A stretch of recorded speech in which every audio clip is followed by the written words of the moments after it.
Accessing a loved one's online accounts after they die. It's always best to address this topic while your loved one is still alive, and we'll also address that procedure later in this video. To read the full article by Emma McGowan on this topic, just follow the link listed.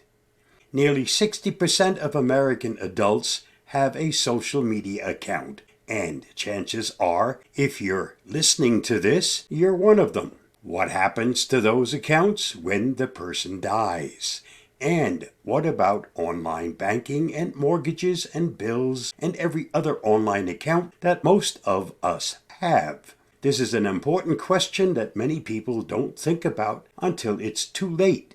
According to a recent study, 71% of people said they would want their loved ones to be able to access their accounts after they die, but only 29% had taken steps to make that happen. This leaves a lot of people in the dark about what to do when someone close to them dies and they need to gain access to their accounts. If you find this video helpful, don't forget to like, share, subscribe, and get involved.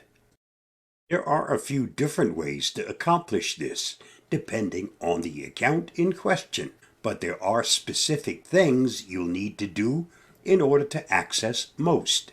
Here are the initial steps you need to take before being able to access the online accounts of someone who has recently died. Number 1, get a copy of the death certificate.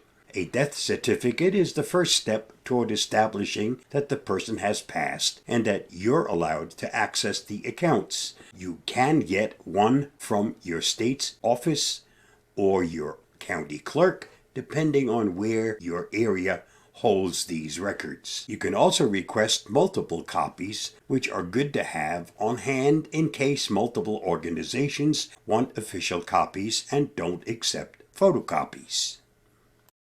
Number 2, get a letter of testamentary. Both tech companies and financial institutions will request that you not only prove that the person is dead, but also that you have a legal right to access their accounts. That can be done with a letter of testamentary, which gives you a legal right to matters concerning their estate. Only the executor of the estate can get the letter, however. So if it's not you, then you'll need to get the executor on board. In order to obtain a letter of testamentary, you'll need to submit the deceased person's will and death certificate to the probate court. Number 3, reach out to the company. Social media and other tech companies each have their own process for requesting access to an account after someone dies. Here are some of the top ones: Facebook, Instagram, Google, Twitter, PayPal, and as you can see, there are many, many more. Banks and other traditional financial institutions don't have automated processes the way tech companies do, however, so you'll need to call each institution and find out what you need to access any accounts. It's always best and advised to create a pre-death plan for any online accounts. If you want to avoid the hassle of having to contact each individual service after someone dies, you can create a pre-death plan for how to handle their online accounts. And here are some steps you can take to create a pre-death plan for how to handle your online accounts or the online accounts of a loved one. Start by talking to your loved one about their online accounts and what they would want to happen to those accounts after they die. Number 2, make a list of all the online accounts that your loved one has, including the username and password for each account. Do not include that information in a will, as wills become public when someone dies.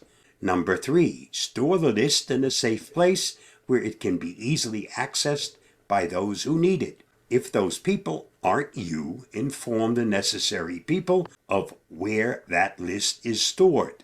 It can even be with the estate lawyer or executor. Number 4, make sure to update the list regularly as new accounts are created and old ones are deleted.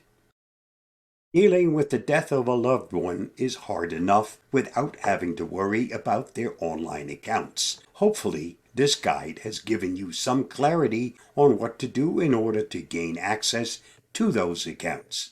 It is always best to create a pre-death plan for your accounts. It avoids a lot of pain and hassle for those charged with addressing these matters after you've passed. Please check out my other video on this topic titled What Will Happen with All That Data When We Pass Away. Just follow the link listed. Stay safe, stay secure, and I'll see you again soon. Bye-bye.